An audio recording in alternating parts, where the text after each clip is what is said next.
Bonjour à tous, c'est Baptiste, ingénieur produit chez Lone Rider. Petit rappel, dans ces vidéos, on vous partage le développement de nos produits, on essaye de recueillir un maximum d'informations de votre part pour les intégrer dans ces développements et vous fournir des produits qui vous correspondent parfaitement. Donc si vous aimez ce genre de contenu, si vous aimez nos produits, etc., n'hésitez pas à liker, mais surtout à commenter et à nous donner vos avis, ça nous aide énormément. Dans une première vidéo, je vous ai déjà parlé du concept de notre feu arrière, le MTL-TL.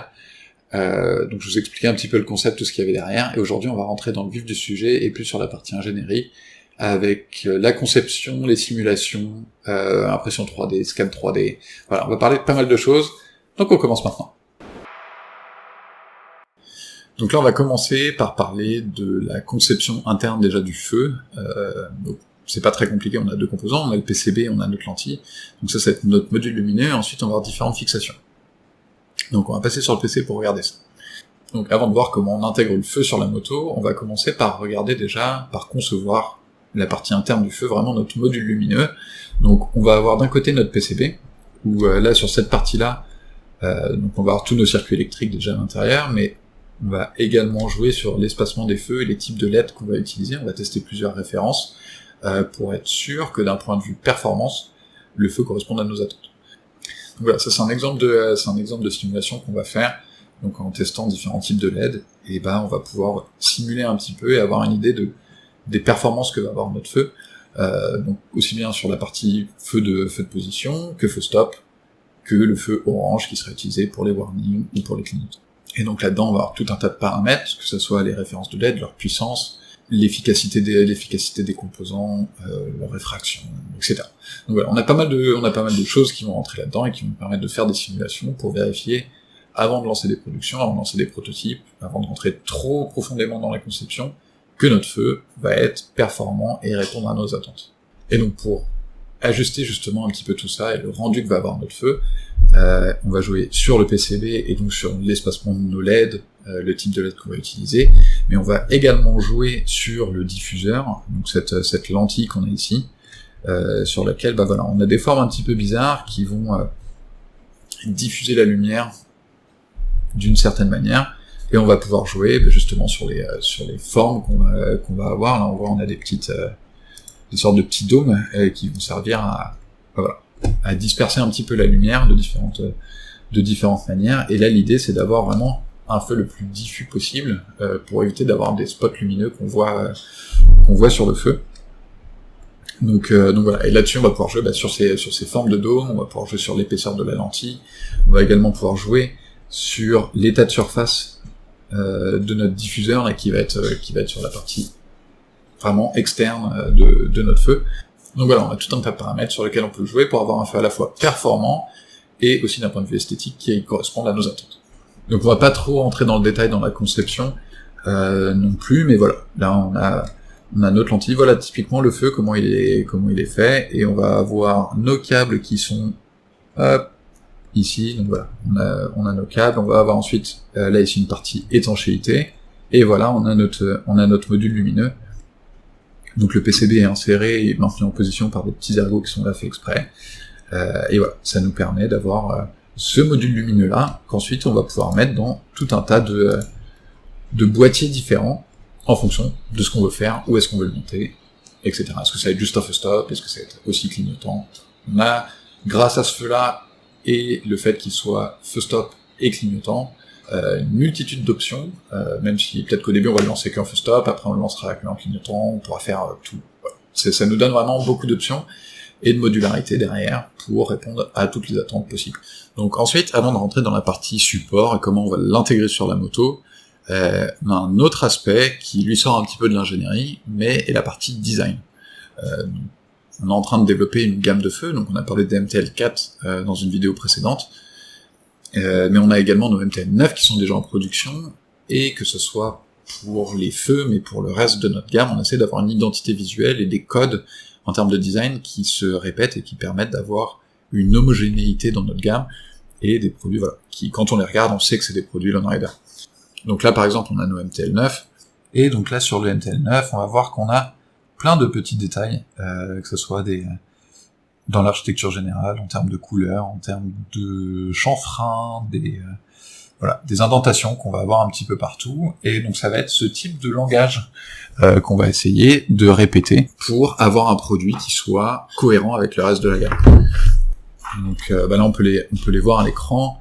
Voilà, on va avoir ce type de forme là, on va avoir ce type de forme là aussi également.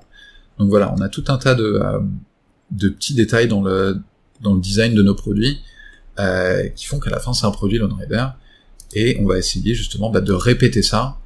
Et c'est ce qu'on va retrouver par exemple ici avec ce type d'indentation, et dans nos chanfreins, dans les angles qu'on va avoir, nos congés, comment on structure vraiment notre conception.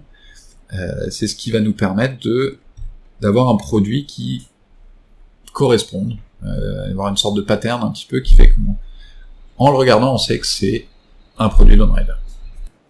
Donc maintenant on va parler des fixations, où est-ce qu'on va positionner vraiment ces feux-là. Donc pour le moment on a dessiné 4 options sur lesquelles j'aurai besoin de vos retours.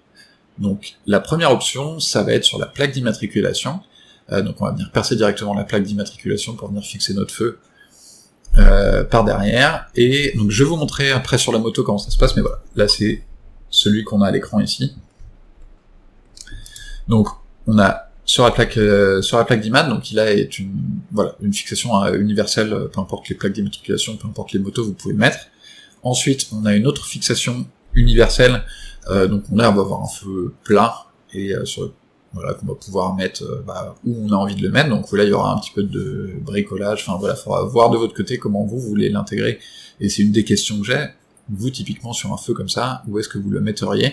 Est-ce que ça serait sur vos supports de valise? Est-ce que ça serait sur poignée passager? Vraiment j'en sais rien, donc dites-moi pour que derrière, nous on réoriente un peu notre design, parce que universel ça veut tout et rien dire, donc voilà, dites-moi vraiment ce que vous voulez, ça nous aidera comment vous voyez installer ça, sur quelle moto, quelle position, et voir si on a une solution un petit peu maligne qui nous permette de répondre à tout ça.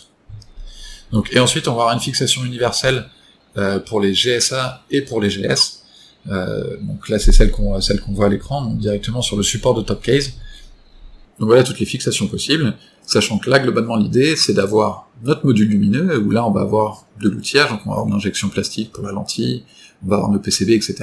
Mais on va avoir notre module lumineux d'un côté, et ensuite on va avoir tous les différents supports qui eux seront taillés dans la masse. Donc l'avantage que ça, c'est que c'est rapide à produire, c'est une finition qui est superbe, ça coûte un peu plus cher à produire que de l'injection plastique, ou alors de l'injection alu, mais voilà, ça nous donne un petit peu plus de flexibilité pour offrir plus de design plus rapidement, et des trucs qui correspondent à vos attentes.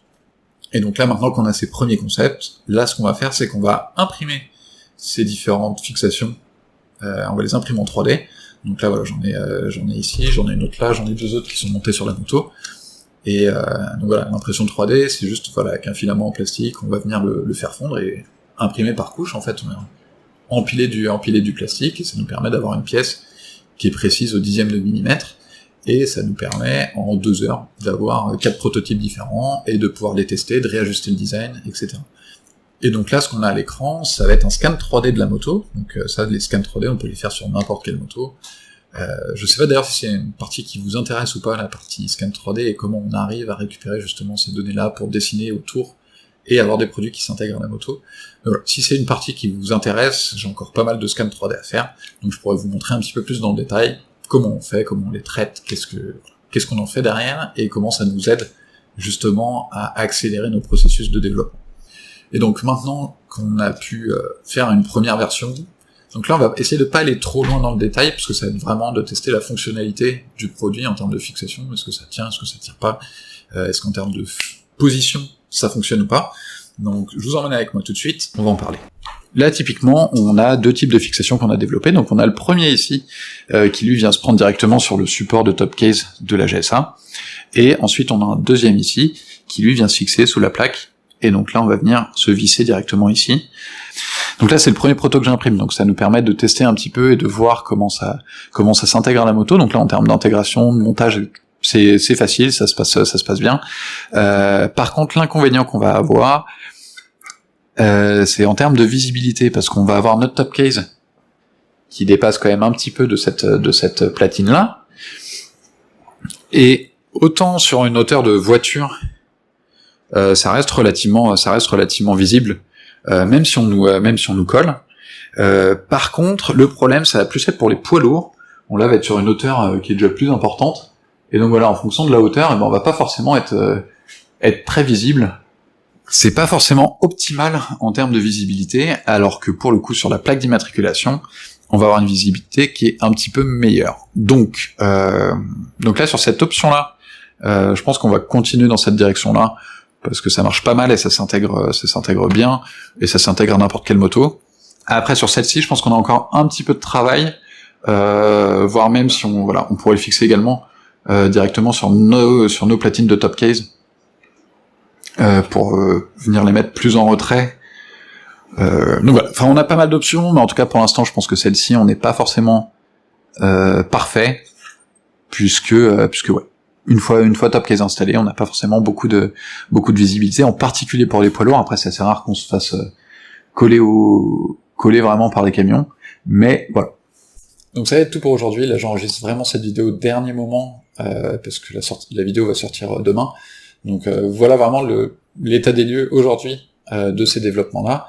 Donc donnez-nous un maximum de retours de ce que vous pensez, ce que vous voulez, en termes de fixation, à quel endroit, pour quelle moto, voilà. Qu'est-ce que vous souhaiteriez, et nous derrière on va intégrer ça, et puis je pense qu'on refera une vidéo un petit peu similaire sur la partie développement et conception, impression 3D, vraiment les tests de proto rapides, sachant que je devrais recevoir prochainement la partie lentille et PCB, donc on pourra allumer les feux, on pourra vraiment tester d'un point de vue fonctionnel ces feux et les différentes positions. Donc voilà. Merci encore pour votre aide, n'hésitez pas à commenter, et moi je vous dis à très bientôt pour une autre vidéo.